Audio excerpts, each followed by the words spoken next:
Hello mga sabisiyaan! Magluto na po ta ginataang banisel. Guys, mo na to ang banisel. Ani siya forma guys. Gagmay kay siya, mura siya umang. So nakuha naman siya sa puno. So atong sugdan sa pagdukdok.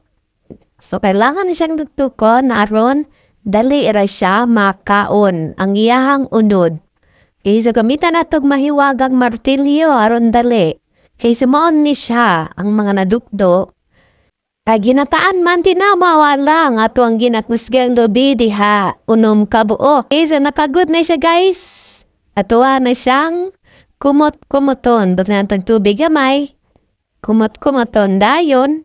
Okay, so hinlo na ang kamot ni Papa guys.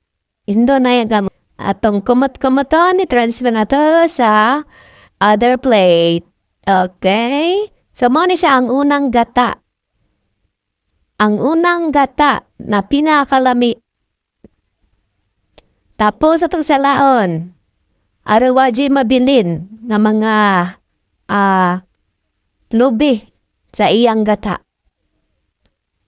Tumpot nagtubig gamay o gatong balikan o puga. So, mo ni siya kaduhang gata. Itong kumat-kumaton. Kamat ka po to, sa mura na kagalaba. And then, transfer natin sa bang plato. Transfer to, og mo na di, ang atong banisir, bata na to sa garahay, ang gato sa laon, ang katong ikaduhang gata. And then, ato na siyang itak ang atong sindihan, ang ato ang gasol, aron mo buto, char! Di sa atong itak ang sindihan na to. Okay, so nato na to siya 2 minutes para mubukal. Okay, so nagbukal-bukal lang na to ang niluto. And then, atong i-ready ang atong mahiwagang kalabasa. Aron masustansya ang ato ang niluto. Kaya itong panita ng kalabasa. And then, ato ang iyon naglunod ang kamatis. Itong slice ang kalabasa, aron mo tinawa nga itong mata. Ug kay namatay nakita nga tinangkong sa gawas, ato ambot nga ng tinangkong, aron lami ang atong niluto. Kaya ato siyang kwawan ng dahon, kay salamin ni siya ipares guys, kay tamba ni siya sa mga animikon, sa pampadungag di siya dugo. Kay sa mga anemic diha, kaon na mo mga green lafay. Di na to parinta ng atong asin. Buta na to kasing gamay. Aron, natimplada ng atong niluto. Kaya na to asin. O, pwede na ta mabayad butag asin niya if nakulangan ta sa kaparat. So, samtang kaulat, ato sa niyo kayo-kayo ng atong maywagang pati. So, lamin ni siya ituslo sa atoang. O, pares itong gulay o ituslo sa saging. So, nabukal na. Nabukal-bukal na o nihumok na nga tuang kalabasa. Itong tilawan, kung tabang pa ba?